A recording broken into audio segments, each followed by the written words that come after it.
Distance Nerding. Hey, my camera's way too zoomed in. What's up, ladies and gentlemen? That's right, ladies and gentlemen, we are here. It is time. We are getting ready. It is another wonderful, wonderful Thursday. It is time for Distance Nerding interviews, ladies and gentlemen. Oh, let's get into this. I am very excited for our guest today. This has been, at this point, months in the making. But we're going to get this done, and we're going to have a crap ton of fun tonight. I've got a really good interview written. But before we get into that, ladies and gentlemen, let's talk about sponsors. This show is brought to you by the good folks over at W. That's right. W is a brand of energy drinks created to help focus, concentration, reaction time with no jitters or crash. W contains no maltodextrin, no sugars, no fillers, no artificial colors or dyes. Find out more about W at www.w.gg. Use the code NERDING10 and get 10% off your order. All kinds of deliciousness, ladies and gentlemen. Make sure you get in on that because now is the time to fight big energy. All right, well, here we go. Let's jump into this, ladies and gentlemen. I am very excited. So excited that I wrote a lot of fun stuff here. All right. From reinventing the Mighty Morphin Power Rangers alongside Amy Jo Johnson herself to bringing cult classics like Wild West Cowboys of Moo Mesa and Biker Mice from Mars roaring back to life. And oh my God, if you have not checked out this stuff, guys, you're missing out and you need to get into it now. Our guest tonight is helping a whole generation rediscover the characters they grew up with while creating brand new ones for the next generation, including the explosive new biker mouse, Scorch. And we're going to talk a lot about that. But before we get into all of that, ladies and gentlemen, please welcome comic book writer Matt Hotson. We did it. We finally did it. I know. Like you said, what were we trying to talk to each other since last year? Right. I think we first started having conversations around the first run of Moo Mesa. Yeah. And then since then, you've had two major comic book drops. And it is what it is, but we're finally here. And I'm very excited for this just because this is a conversation I've been waiting to have for a while.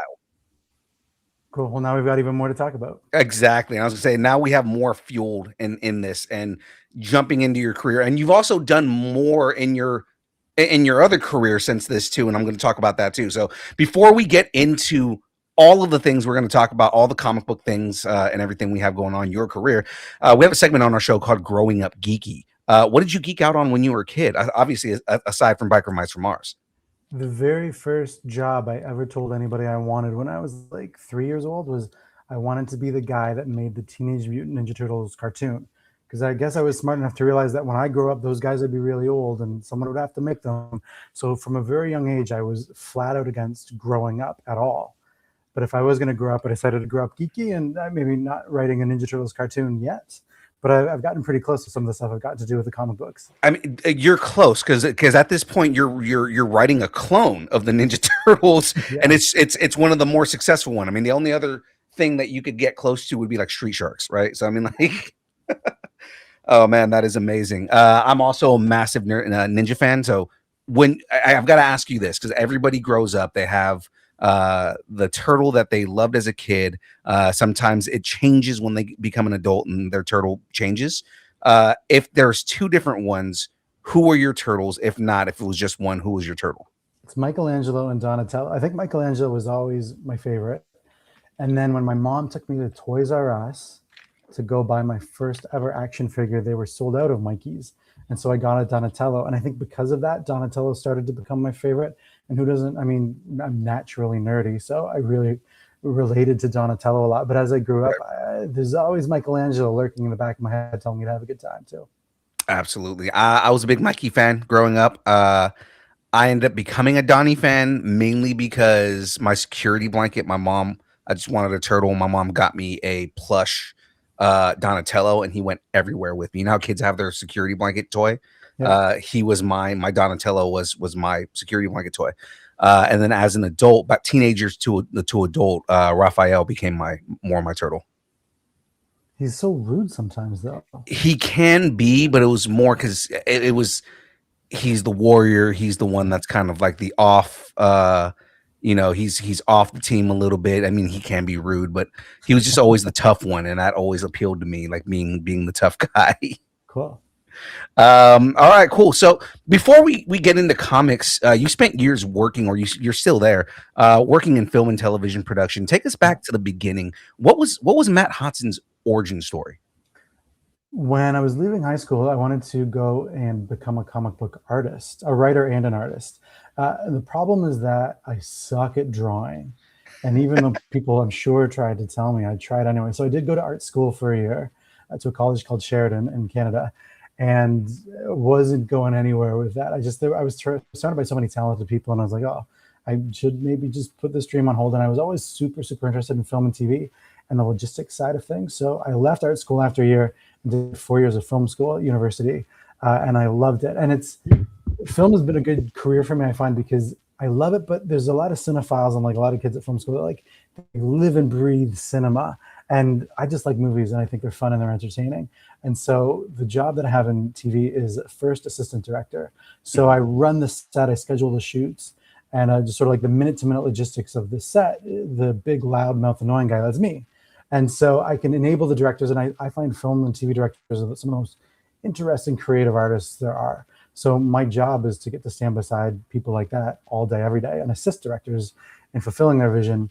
I get to do the logistics and the stuff like that. And I find running the film set is a lot of fun. And it was only until the last couple of years that I was only doing that. And then sort of comic books came creeping back into my life, and I'm so glad they did. Yeah. How long were you a PA before that happened? So I don't usually tell this story. I kind of snuck in the back door and just I really was never a PA. Oh, you didn't go through that hell. No. I praise you for not having to ever deal with that hell.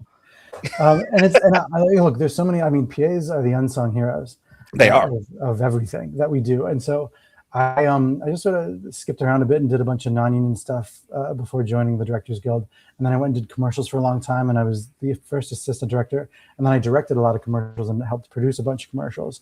And then when I went back towards film and TV and quit commercials, I had enough experience doing other things that I didn't need to go through the PA route. And the Directors Guild of Canada let me in as a first assistant director. So I got to maybe skip some steps or did some other things that sort of helped me take a different path that a lot of people do. But let's hear it for the PAs. And also, because I missed some steps, I rely so heavily on the second ADs and the third ADs and the fourth ADs and the production assistants who grind every day and who help me because I came at my job from a different avenue.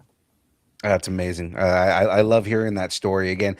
We drop that joke a lot because I have a lot of friends that work in the industry that started off as PAs, and they have the craziest hell stories. So it's always like it's always fun hearing everybody's back when I was a PA story.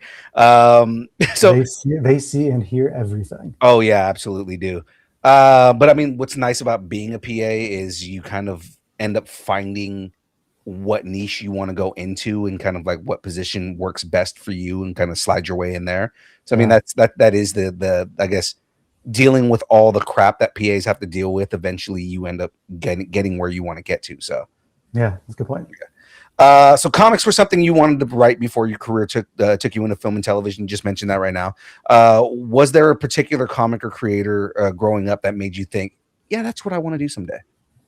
I mean, I think it comes back to the Turtles. I learned how to reading the Ninja Turtles Adventures series, which started loosely based on the cartoons. I mean, heavily based on the cartoons, and then really went off in its own direction. And then I got a calendar when I was a kid, maybe 5 or 6. And the calendar had all these paintings of the Teenage Mutant Ninja Turtles, and they all had all red bandanas, and there was art from like A.C. Farley and all these guys it was from the Mirage stuff. And I had no idea what the Mirage stuff was, and I thought someone screwed up and started painting them all red because they were lazy.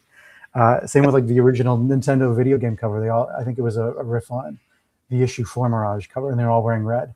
And someone for Christmas gave me one issue of the late run of Mirage. I think it was like City at War Part 3 or something. Mm-hmm. And it blew my mind. And so it unlocked the door to all these other comic books that I just recently I finished my original collection. that like the turtles, you got to grow up with the turtles because you find this other stuff and realize it wasn't for kids originally. And there's all these different iterations that sometimes are for kids and sometimes for adults that I've stuck with the turtles all the way through, and I've never regretted it, because even today with the IDW stuff, they're still creating new fantastic things. Yeah, and it's just like the mind blowing moment when you find out that the turtles were a byproduct, or at least in a lot of people's minds, that were the byproduct of the accident with Daredevil. Yeah. Yeah. Right? So it's like this is so great. Like I love the amount of world building in a world that they don't actually live in. Yeah. You One of know? the things I love about like the first issue too is like I tell people when I'm talking about the turtles and trying to explain why I'm in my 40s and still love the turtles is like, read issue one, they straight up murder Shredder. And Yeah. like Kevin and Peter were just going for it. They didn't know if there was going to be an issue two, so they just went for it. And that's good advice for any creator and any writer, is just give it your all every issue, and maybe don't worry about the future sometimes, and just go for broke and see what happens. And you can come up with some pretty mind blowing stuff. Yeah, and it 100% gave us Super Shredder. So I mean, like, Yeah. it's great. So with that, like I said, you worked as an assistant director for all the audience out there. How much does that production experience influence the way you visualize a comic book? Do you ever find yourself mentally directing a comic when you're scripting it?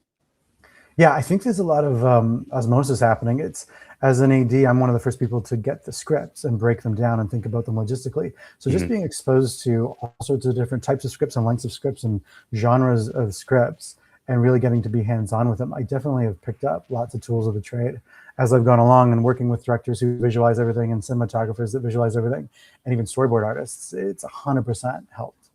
Nice, nice. So after spending years wanting to write comics and working in film and everything like that, what finally created the opportunity to make that jump? It comes back to the first project was the Power Rangers thing, Power Rangers: The Return, and Amy Right. Jo Johnson was working on some stuff, and asked for some help brainstorming some ideas, and we sort of worked on an idea that was just completely unfilmable. It'd be like the $250 million Power Rangers movie that just would not be able to work logistically at all in live action. And sometimes she gives me credit, but she was the one that said, "Oh, this should be a comic book," and I was like, "Yeah, whatever." And then I remember thinking about it for like the entire night, and I was like, this should be a comic book. Boom Studios is doing some fantastic comic books with some really, really good creators. This could be a really good comic book. So even though it was her idea, I was the one that picked up that ball and ran with it. And by ran with it, I mean I pestered her over and over and over until she agreed to pester Boom over and over and over. And it took a long time, but finally we got in there and the book came out, and people seemed to really respond to it. Yeah, no, and again, it was massive. It was a giant drop. How did that relationship begin? Like, where did you meet Amy Jo? Was it like on a film set? Was it just yeah? Yeah, so it comes back to first dating. I had worked on a project, and I was really bummed out. It was sort of something I was really looking forward to, and it didn't sort of meet my own expectations or standards. It was a rough shoot, and I was driving back home, and I had this interview with Amy Jo and her producer for her next movie, which ended up being called Tammy's Always Dying. And I met with Amy Jo and her producer Jessica Adams, and we just hit it off so well.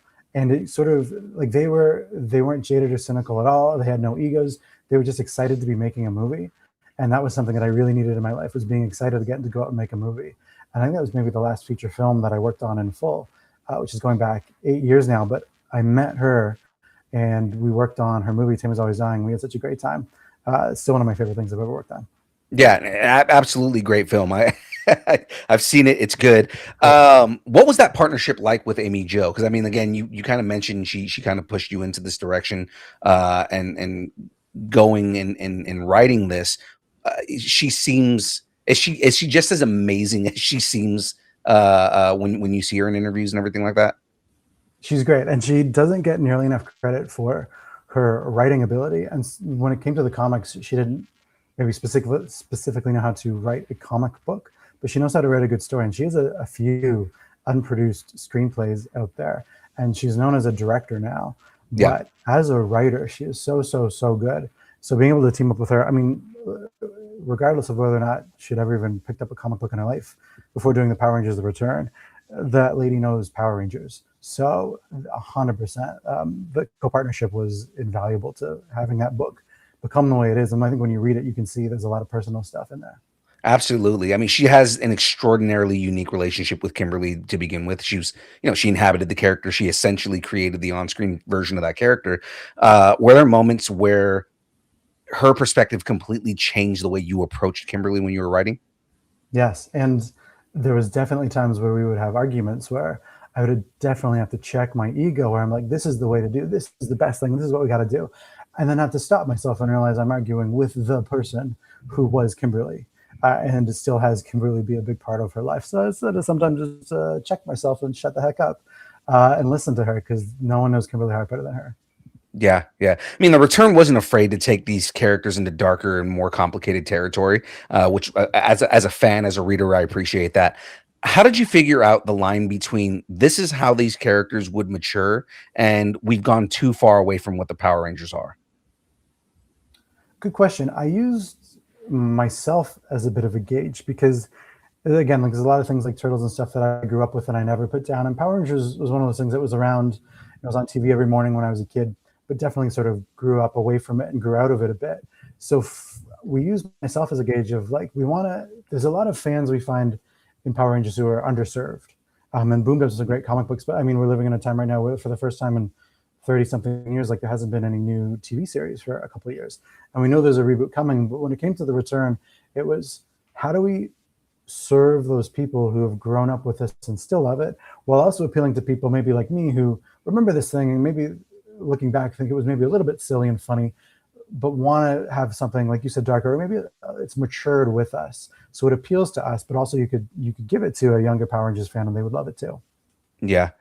Did writing Power Rangers establish any rules you still use when you're handed legacy franchises? Oh, what a good question.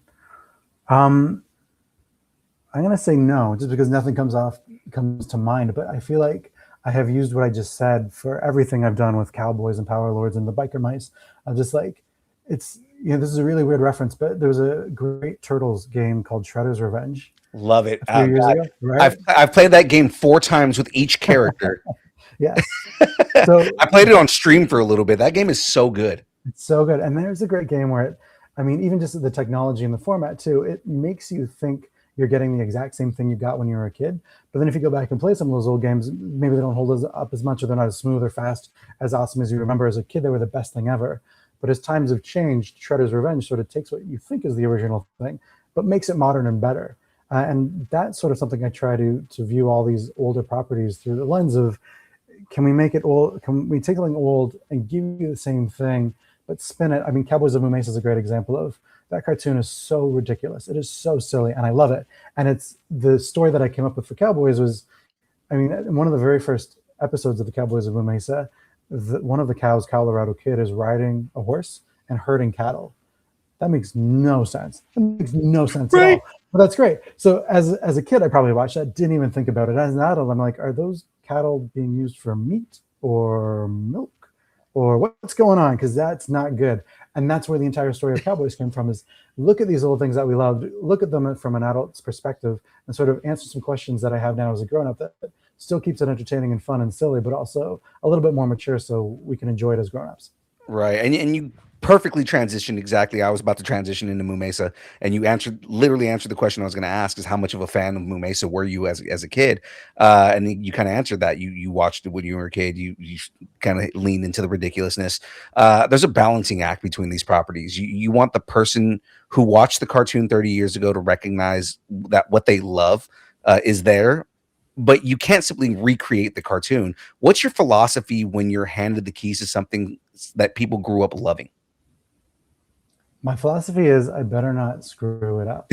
And and I think I'm so lucky that I have been a fan of all of these things I've worked on, except for Power Lords. I had no idea what Power Lords was. Mm, But that's a different conversation. Is like Biker, I cannot believe that we get to talk about Biker Mice from I Mars. That like know. this comic book came out yesterday, and there's a new Biker Mice from Mars, and I get to write her origin story. The little kid in me is screaming, but so is the grown-up adult man in me.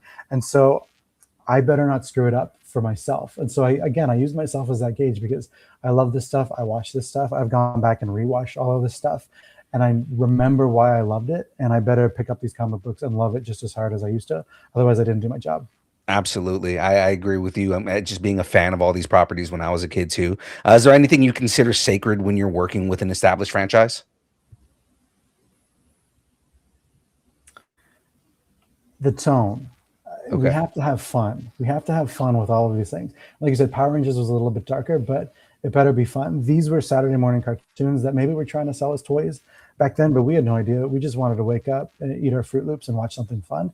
And a comic book too, especially now, you're not watching it for free on Saturday morning. You got to go to a store or go online and pay $5, $6 to read one of these comic books. You better be getting your money worth, and it better feel just as fun as it used to. Right, absolutely agree with that. So, how did Biker Mice from Mars enter the picture for you? Was it just because with Moo Mesa you were already kind of in the Nacelle-verse, or and they were just kind of like, hey, let's give you Biker Mice from Mars. We like what you did with Moo Mesa, or was it something different? Yeah, so I went to LA Comic Con, I'm going to say 3 years ago, maybe 4 years ago, Hmm. and they were doing an Accelverse panel. And one of the reasons I went is because Melissa Flores, who used to write Power Rangers and was writing Power Rangers around the time that we were starting our Power Rangers book, was on the panel. Friend of the And show, Melissa Flores. Yeah, oh, no, great, perfect. yeah, She's I'm good friends with Melissa. good. And then Hunter Gorson, who's the head of Oni. Hunter was around. I'm going to make your very short question a long answer.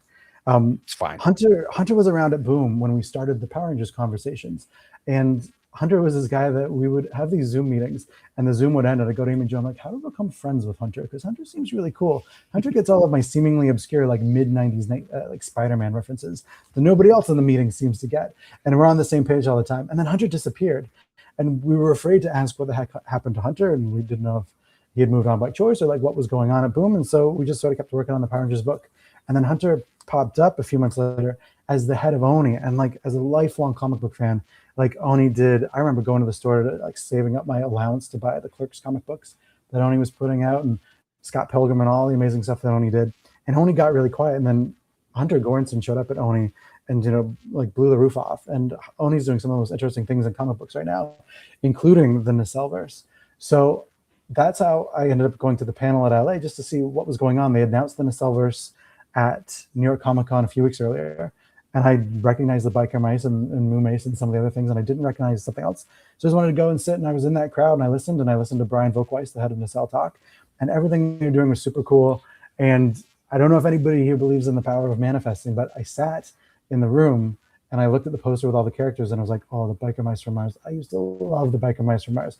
I'm going to write the Biker Mice from Mars comic book one day.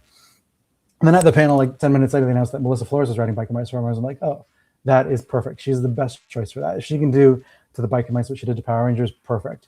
And so then in my head, I'm like, okay, well, who else is on this poster? Cowboys of Moo Mesa. I'm going to write the Cowboys of Moo Mesa one day. And then flash forward, like, 9 months later, and I had the Moo Mesa job, which was incredible. Biker Mice came about because they did volume 1, the 3-issue miniseries with Melissa writing.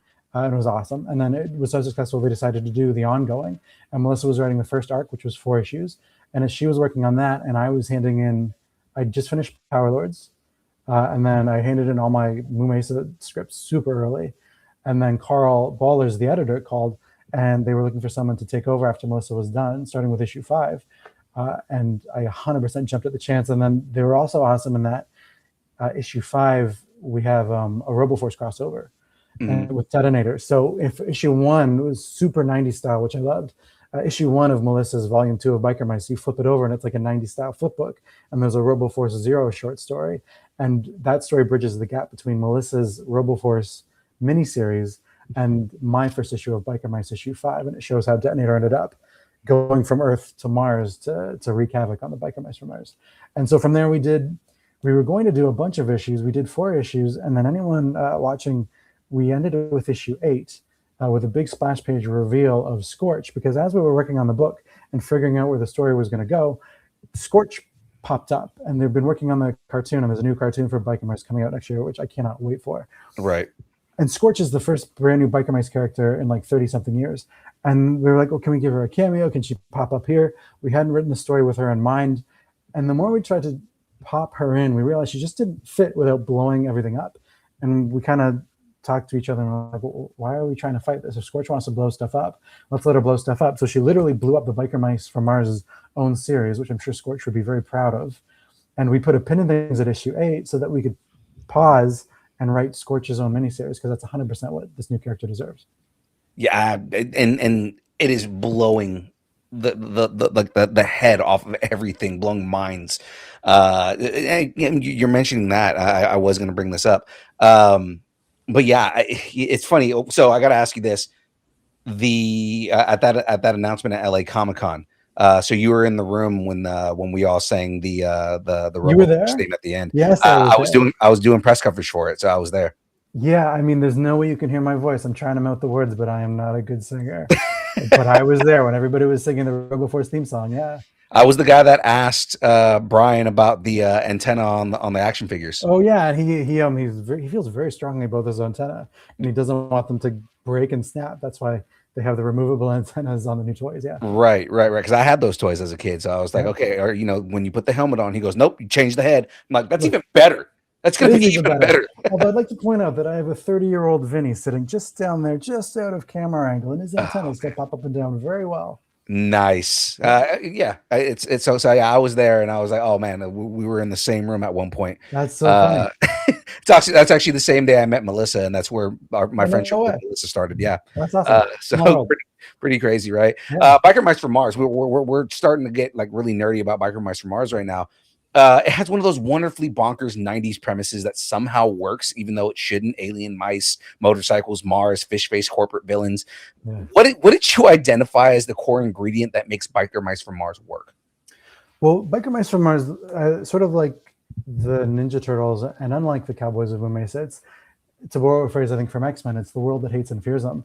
The Biker Mice cartoon is so interesting because they're fish out of water, although the Biker Mice would hate me calling them fish Yeah, because of the yeah, Plutarchians, but they're on Earth, they're stranded on Earth, but they got to stay on Earth to protect Earth from the evil Plutarchians because they know what happens to their own home planet when the Plutarchians show up. And the Biker Mice series, as it was now, they're still on Mars and they haven't gone to Earth yet. And so it really spoke to me, and which we started to do right at the end of my first issue number 5 last year, was get them off of Mars. We're not sending them to Earth yet, but let's get these guys and get them out of their comfort zone. On Mars, they seem almost undefeatable, invincible. They can do whatever they want. They know the world, and they'll protect it at all costs. What happens when you take those two characters and put them in space and really put them through the ringer in places they've never been, in situations they've never been in before? absolutely. Once you started writing, because now you're kind of like going right into it. You've got Throttle, Moto, Vinny. Which mouse was the easiest voice for you to find? I think Vinny. Hmm. Vinny, yeah. I think Vinny, because no matter what is going on, Vinny tries to find a way to keep things fun. And that goes back to what I said my goal was when I'm writing these legacy series, is find a way to keep it fun. And so whenever Yeah. things are getting dark or the stakes are really, really big and the conflict seems insurmountable, Vinny's always there to keep things light. And in my second issue 6, you sort of see what happens to a character like that who tries to keep things light and how it can cause its own sense of conflict within the team. Yeah, he's kind of the Mikey of the group. Yeah. I've always felt like he was the Mikey of the group. He was my favorite mouse of the Okay. three, even though again Rob Paulson, my childhood played Throttle, who was also Raphael. So I mean, Yeah. Yeah. there's all that's in there, right? Among many others. Yeah. Oh God, he's played. I mean, he's played Donnie at this point too. So I mean, there's Yeah. also that. Your Biker Mice from Mars story doesn't stay confined to Earth or Mars, like you kind of mentioned. They go to Plutarch and everything like that. But you're able to expand outward into this larger Nacellverse. How much fun has it been connecting Biker Mice, Roboforce, Sectars, and these other worlds together? It's been the best. And I also know if you look up Nacell's website, they have a Nacellverse plan, kind of like the old MCU timeline Right, of right. where they're going with things. And Nacelle has been great at Brian and Matt Kravitsky, who's the head of the Nacellverse, of just like throw the ideas out there and see what happens. And a lot of times they'll rein me back in because they have plans for the cartoon. But they're great at just go for it. Just go for it. And it's something that I don't think we've ever mentioned out loud to anybody.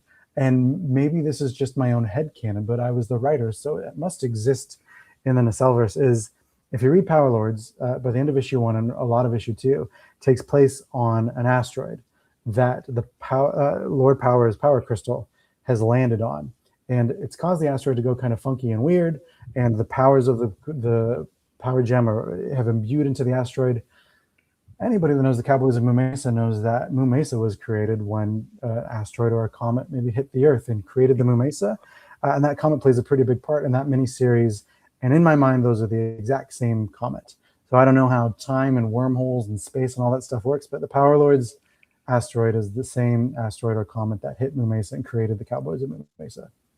That makes sense to bring them all together too, because they're all supposed to be in the same universe. So I like that as an idea. I'm going to keep that in mind as we continue reading the new stories that come out and everything like that.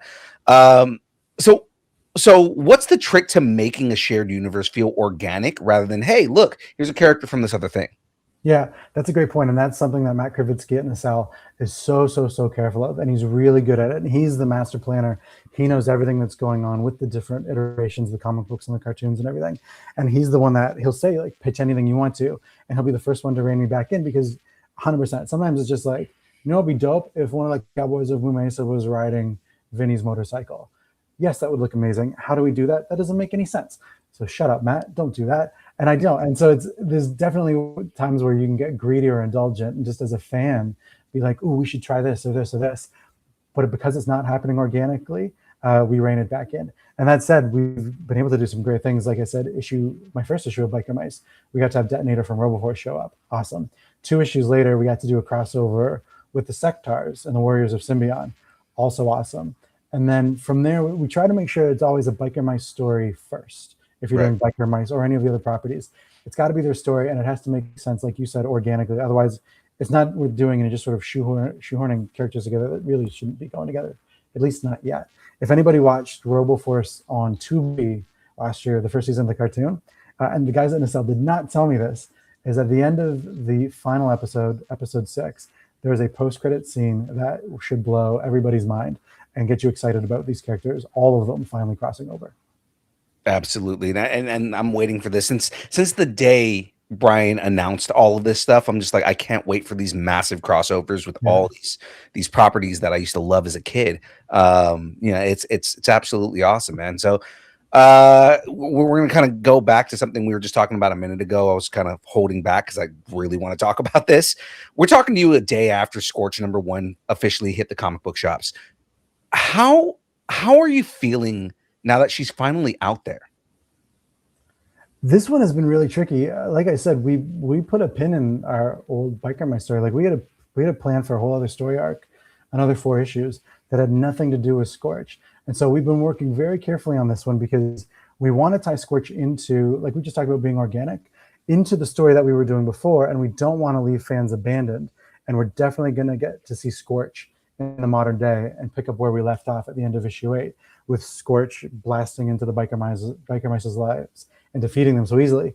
It's been really tricky finding that balance of, here's a brand new character. What do we want to show people in the comic books? What's past, what's present, and what's the future with the cartoons? So it's a relief that it's finally out, because I think we've done a good job and people seem to be responding to it really positively. And in general, I think people who are interested in this stuff should be supporting it because there's a new character and it's amazing. And these guys at Nacelle who have purchased the rights to these characters, like truly, like really care about them. And like you open the first page of every comic book and you'll see like Biker Mice from Mars is based off of something created by Rick Unger, or Cowboys of Mesa based off of something created by Ryan Brown.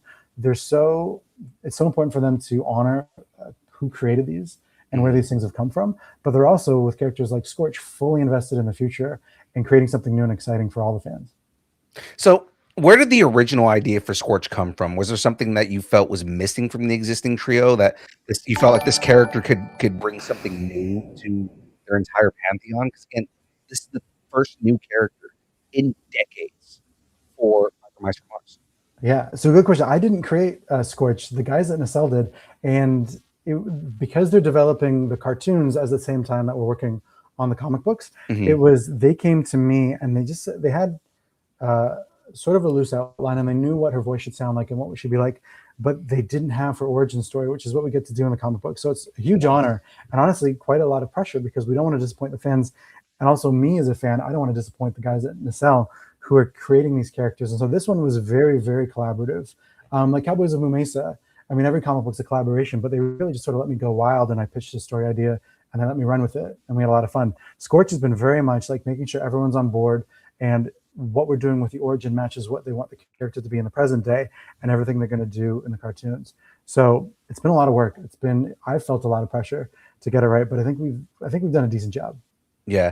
And you've said This is one of my favorite things about writers and character writing and everything like that. You've said that whenever you thought the story was going in one direction, Scorch would take it somewhere completely different. What is it about her personality that started changing the story you originally intended to tell? Scorch is really hard to pin down, even after working on the miniseries for so long, because the Plutarchians are straight up villains. We know what Right. they want, we know what they're doing. They have an agenda, and it's clearly evil, and they're bad people. Scorch is a mouse, but she's the only mouse that seems to be a part of the Sand Raiders and also maybe affiliated with the Plutarchians, but she definitely has her own agenda. So, getting to the bottom of who she is and why she is important, and finding a way to tie that into the biker mice's own history is important too. It's important for us that she feels almost like the long lost fourth biker mice from Mars, and we only have 4 issues to tell this miniseries story. To find a way that makes it feel like her past was integral to the biker mice, while also not feeling like we're just sort of retconning something and shoving it in there that you should have known before. So we're trying to honor the original biker mice's story, but reminding you of this really important thing that just no one's talked about before, which is Scorch and where she is and why she is. Yeah, and it's crazy because the way that you're kind of intertwining her into their past, and she's somebody that's kind of been there the entire time, but we're finally starting to learn more about her is so interesting to me. And I love the way that writing goes. Was there a particular scene while you were writing where you said, "Oh, you know what? This is who she is. Now I know who Scorch is." It's interesting you said that. There's something that we're still working on the book actively. I think we just put issue 2 to bed just yesterday. Hmm. Issue 3, there's a scene that I wrote that has been deleted, and with no, I'm not. There's no malice or bitterness at all. There's a more fun way to open issue 3, and I think it's going to be really exciting. We get to see some cool characters. But I wrote a different opening to issue 3 at one point, not too long ago, and it had to do with Scorch and her sister Rally, which everybody gets to see in issue 1. And that scene, writing that scene, the act of writing that scene, kind of broke down all the walls of what I couldn't see on the other side for Scorch. Now I get why Scorch is the way she is. And it's kind of funny that it's in a scene that no one's ever going to see. But for me as the writer, I was like, oh, this clicks now. I 100% get it. I know why she is the way she is. I understand pieces of her past. And it makes writing the character so much easier, even though people won't get to see it. Yeah. Yeah, and hopefully they're just saving that for the show. They're like, "Hey, we can't put that there. Sure. We're gonna do some. We're gonna do something where we save it for the show." But then that's cool that you could always say that that's a part of the canon that you wrote. Um, so fun thing about Scorch again, and this is just to try and entice everybody to go out and buy the comic just right after this interview. Scorch carries a flamethrower hammer. Yes. Who at Nacelle came up with this glorious piece of insanity? I need to know. If it wasn't Brian Volkweiss should watch out because that person deserves to be the head of the company. Yeah, I mean the biker mice from Mars that I love, like they ride their bikes, they have blasters and stuff. They aren't really about weapons. To have a character wield a flamethrower, like a hammer's not enough and a flamethrower is not enough. It has to be Right. a flamethrower hammer. That shows you everything you need to know about the character in one image, which is perfect. And one of the fun things we get to do in issue 1 is we got to come up with the story of where Scorch got her hammer, which will also, if you're paying attention, lead to where Scorch gets her name. Right, right. I'm probably gonna need to message Brian after this and be like, dude, who came up with this idea? When someone says we're creating a character who's going to become an action figure, does that make you more responsible, or does it make you immediately start inventing increasingly ridiculous accessories for the character? Yeah, I mean, wait till everybody sees her bike. I'd written a scene where she was on her bike at one point, and I extended it because, like months and months after writing that first draft, they finally had images of the motorcycle to share with me.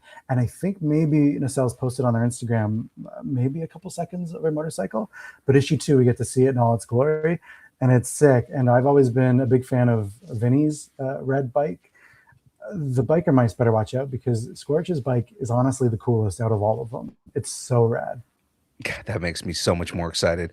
So without getting spoiler heavy at all, we don't want any spoilers. We don't want anything under NDA. So, mainly because we want people to anticipate everything that's going on. How important is the transformation from Scratch to Scorch to understanding who the character really is? I think it's huge. Like, how do you get someone who, as we've seen in issue 1, was essentially for a few hours at least one of the biker mice from Mars. They welcomed her to the family. She was one of them. You Hmm. can ride with us anytime, is what the guys say to her. How does she end up a sand raider whose mission in life seems to be to make life for the biker mice hell, to be an enemy of them? How do you get from Scratch, the secret fourth biker mice from Mars, to Scorch, the sand raider, the Plutarchian secret agent, the one who wants nothing more than to take down the biker mice from Mars? So reading this miniseries will get you that backstory on how she went from point A to point B. Nice. And there's clearly some serious history between Scorch and Throttle, Moto, and Vinny. Is Scorch's story partly about asking whether our heroes might remember their own history differently than she does?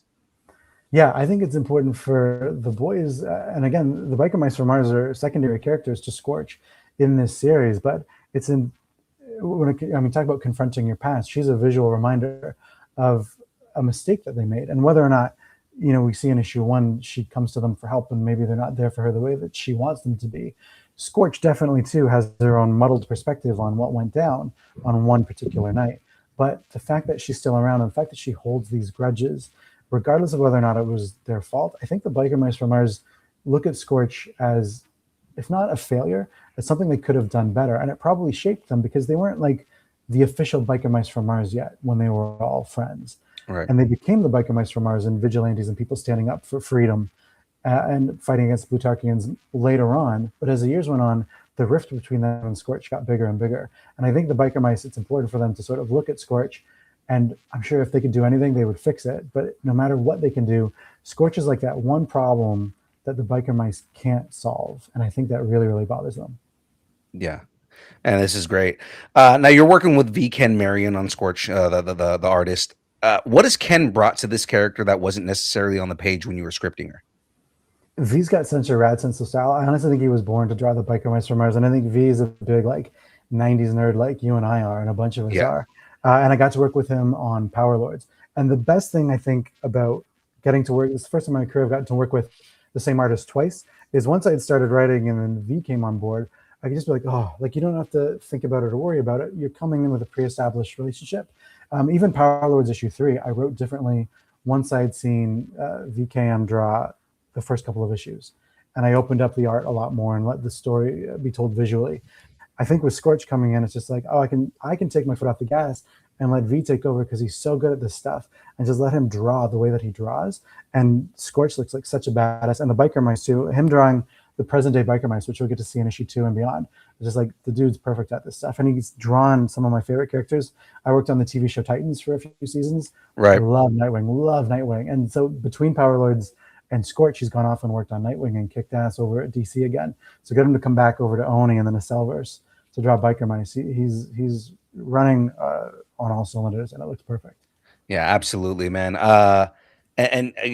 Dude, I'm just like I'm giddy with the way that the artwork looks. Just the writing in the series is really good because it really just brings me back to that biker mice from Mars. But seeing the art and the way everything looks, it's so beautiful, man. Like it looks so good, and honestly looks like something that could have been on the TV. I mean, we're gonna see it next year, but I mean, like, have they updated it in between then and now? It looks like something that could have been on TV right now. Totally. And Vken's inking his own pencils, and I think his art looks the best when he's doing that.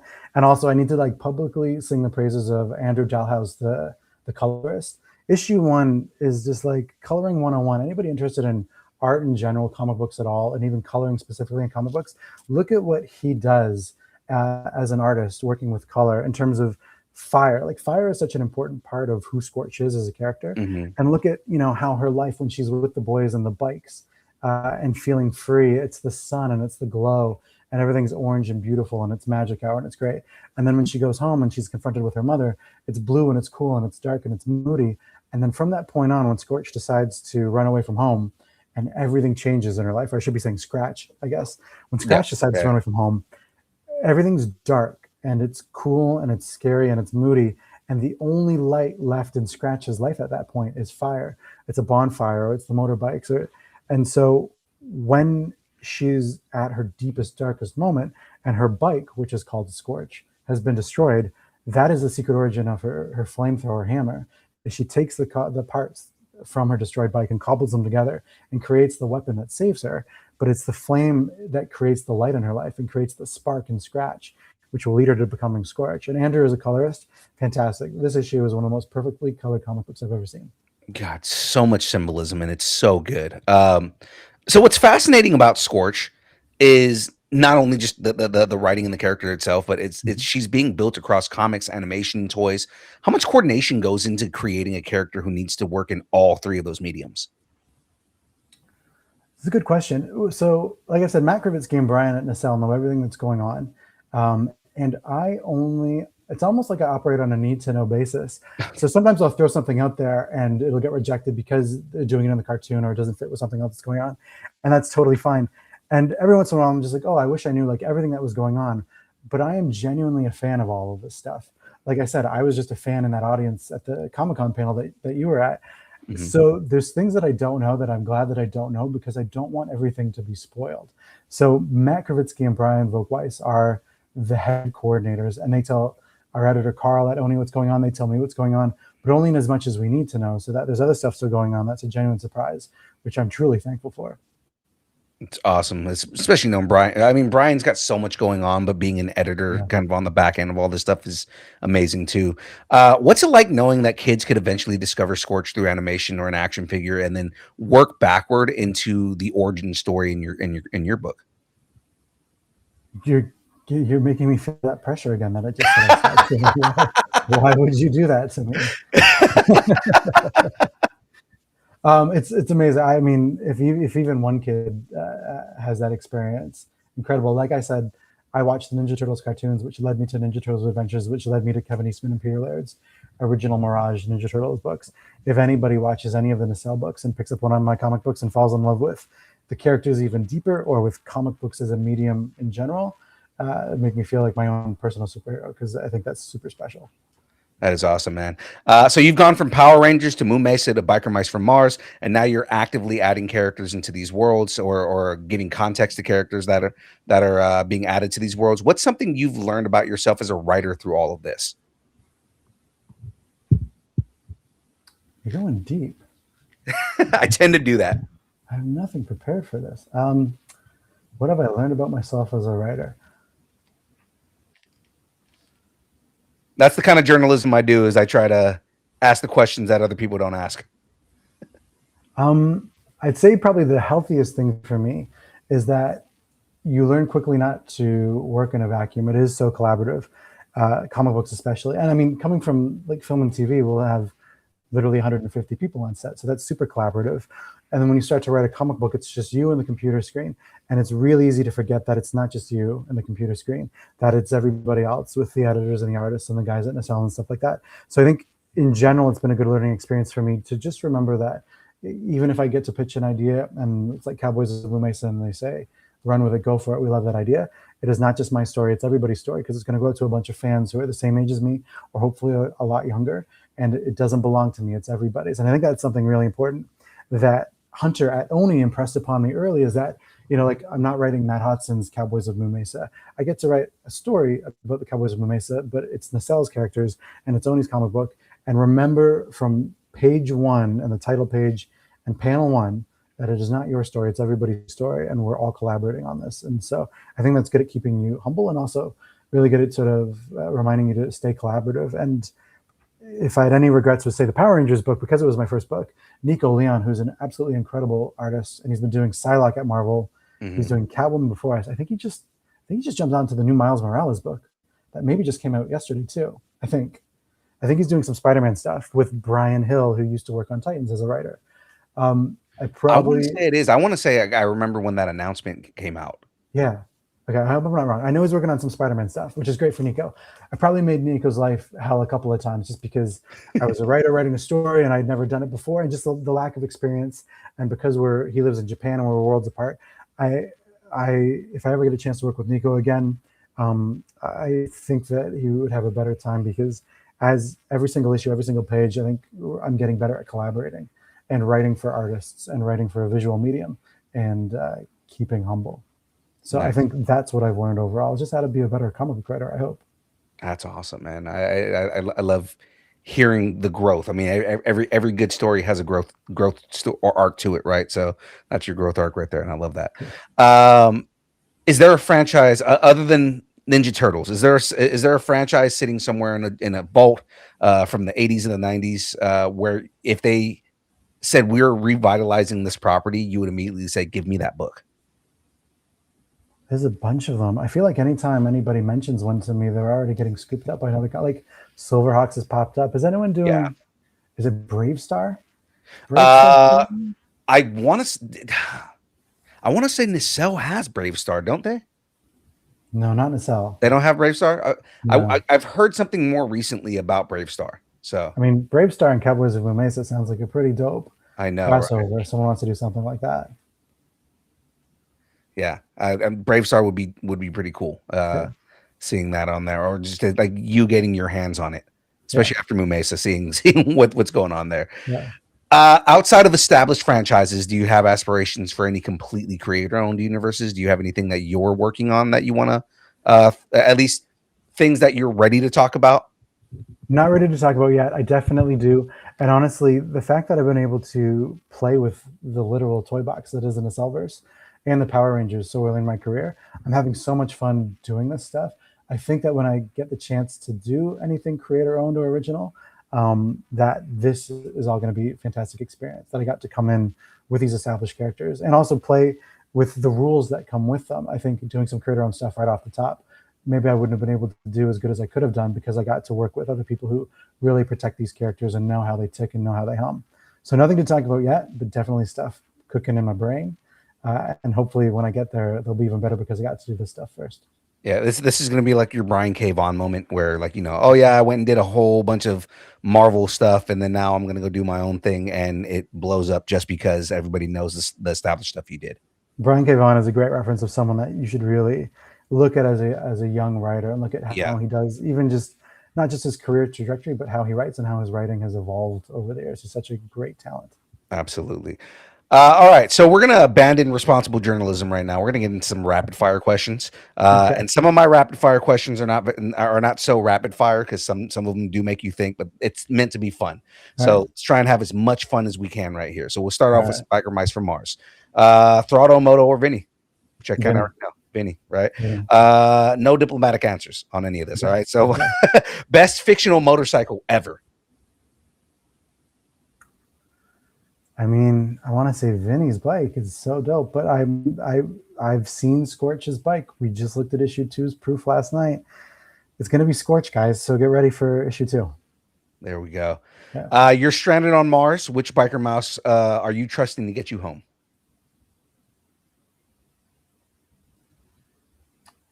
Commander Carbine. Ooh, okay. Yeah. Because I'm immediately going for the main 3. Commander Carbine is great, man. Because I was thinking, like, I'm going again. Throttle was kind of like the Leo, right? So it's like I'm like, okay, as much as I love Vinny, I kind of go. If I were to pick from the original 3, it'd be Throttle because he's the most responsible one. But it's like, oh man, Commander Carbine is the right answer. That's the journey that I went on. I would go to Throttle, and Throttle would take me to Carbine and be like, all right, thanks, boys, but you're clearly no further help to me, and Carbine will get me home. That's good. Better weapon, Scorch's flamethrower hammer or any of the Power Ranger power weapons? Scorch. Who wins in a street race, the biker mice or the power? I don't know what happened there. All right. Who wins in a street race, the biker mice or Power Rangers? The biker mice. Yeah. Well, Power Rangers in the Megazords.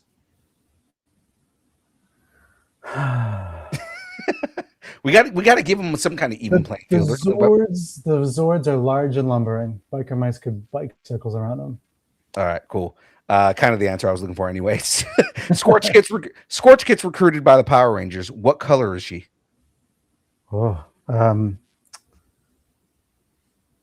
She would just be engulfed in flames. Ooh. It doesn't matter what color she is. She would just be like the Human Torch, just always on fire. Just always on fire. Oh, I like that. That's kind of cool. God, that would be like a new Ranger, kind of how we have like the Dragon, the Green Ranger, White Ranger, all these different things, like the Flame Ranger. Pretty Yeah, cool. totally. Be pretty cool. One character from another universe gets to join the biker mice. Who you're picking?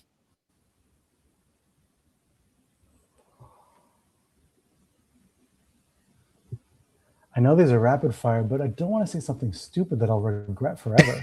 I'll be emailing you at like 3 in the morning tonight.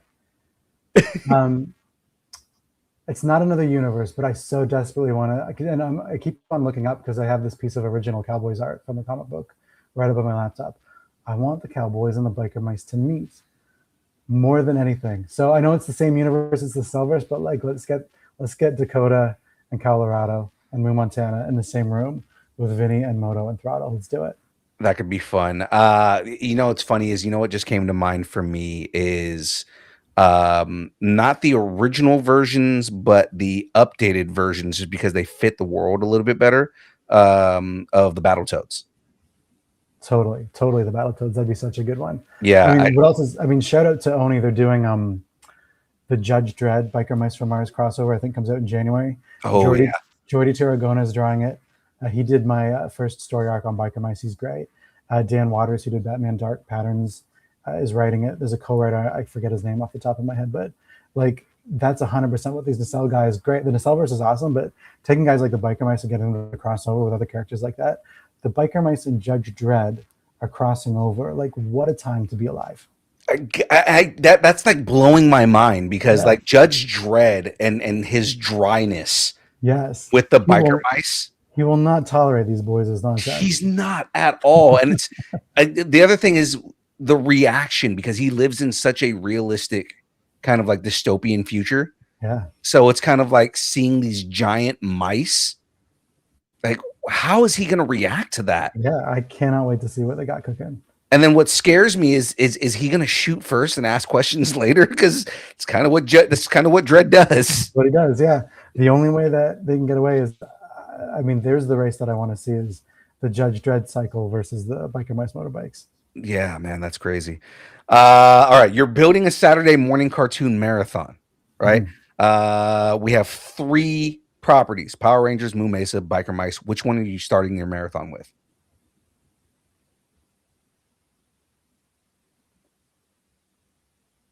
Moo Mesa is a nice light way to start the day. That's a perfect like Corn Pops or Fruit Loops TV to get you started. And then you lead into the Biker Mice, which is a little bit more action-packed, a little bit more serious, and then you can end with Power Rangers, end with the live action. So then after that, you're into the live action mode, and you can do a quick episode of Saved by the Bell after that. Yes! That is the perfect Saturday morning. All right. So we're going to get into some wrap-up questions here. Just kind of ease us back down. And they're not really going to be easy because I threw a zinger in here too. But I'm going to ask you the hardest question you've ever been asked in your life. Are you ready for this? God. Yes. Okay. On count of 3. 3, 2, 1. What is your favorite kind of taco? I had 11 tacos yesterday. Yes. I had 11 tacos yesterday. You are our kind of guy. I was with some friends. I've been working on a TV show in Spain for 5 months, so I haven't seen any of my friends. So I rented this giant lake house, and I said to my friends, I'll take care of everything. You just got to take care of the food because I can't feed myself. And I hadn't had a good taco in a long time, and my friend made tacos, and I ate 11. So my favorite taco is the leftover tacos in the fridge because he left me the leftovers. That's great, man. Yeah. Would the Biker Mice, would they eat tacos, or are we talking nothing but hot dogs here?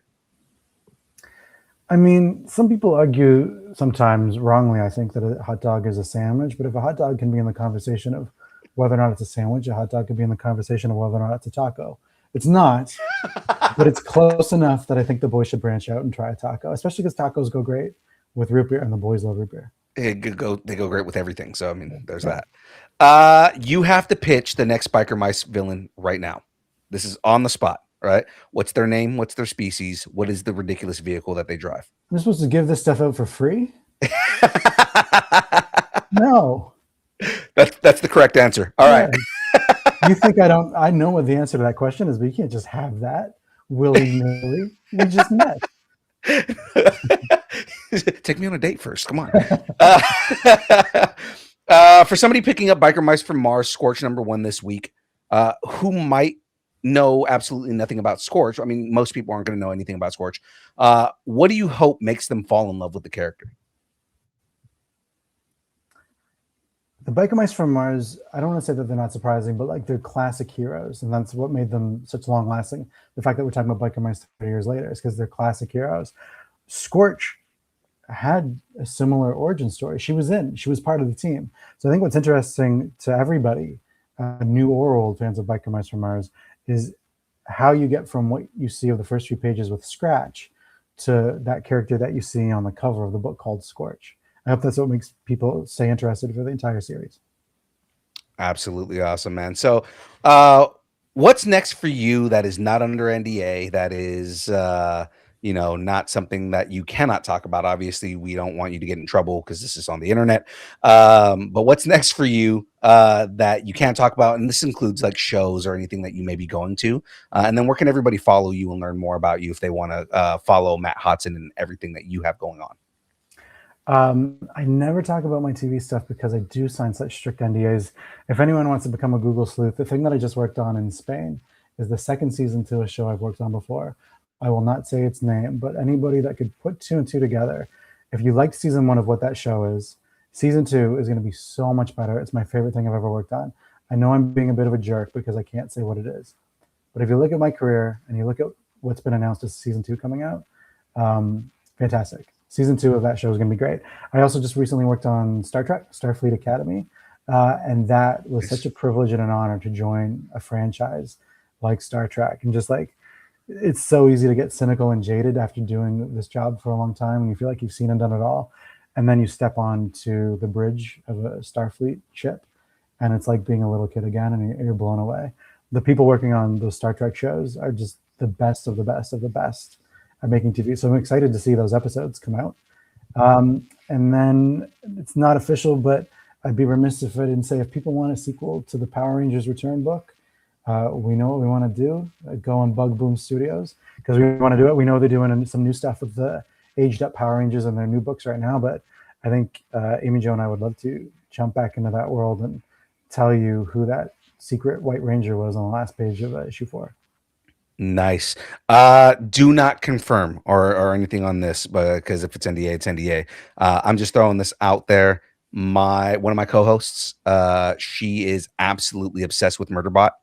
And interesting. I know, right? And I messaged her. I was like, so just so you know, the comic book writer that I'm interviewing tonight is also a first AD on Murderbot. So. But I mean, yeah, I'm just throwing that out there. We're talking about shows that are absolutely amazing. If you guys haven't checked out Murderbot, go over to Apple TV and watch it right now. I heard there is going to be a second season of Murderbot. Interesting. Yeah, Murderbot season 1 is my favorite thing that I've ever worked on of all time. Just starting from the top with the showrunners, Chris and Paul Weitz, everybody at the top all the way down to the bottom. We were talking about PAs earlier. Just everything was firing on all cylinders. The actors, starting with Alexander Skarsgård, all the way down, were incredible. We had so much fun, and we were coming out of the actors' strikes too a few years ago. So everyone was just happy to have a job. But the scripts are fantastic. The show is fantastic. It's such a weird, wonky, wacky show that you really haven't seen before. Season 1 was the best thing I've ever worked on. Season 2 is coming, I heard. But if I worked on it, I'm definitely not allowed to talk about it, I think. Nah, I don't think you worked on that one. We're just going to... Yeah. Just throw it out there like that. If I did work on it, which I didn't, I would say that get ready, because if you like season 1, season 2 would blow your mind. But I didn't work on it, so I can't say that. Exactly. Well, we don't know anything about that, and there's only speculation that we can have. So, Matt, thank you so much for hanging out with us and nerding out with us. Biker Mice from Mars, Scorch #1 is available now from Oni Press. Head over to your local comic book shop, pick it up, meet the newest Biker Mouse, and find out exactly why giving a Martian mouse a flamethrower hammer was an excellent life decision. Ladies and gentlemen, I love talking about comics and stuff like this. This was a lot of fun. Thank you. Absolutely. Ladies and gentlemen, if you're at home, put your hands together for Matt Hotson, because I'm used to saying that when I'm at cons. As always, keep nerding together. We will see you guys, I believe, tomorrow for game night here on the Distance Nerding channel. Until then, as always, keep nerding together. We will see everybody later. Deuces. Distance nerding.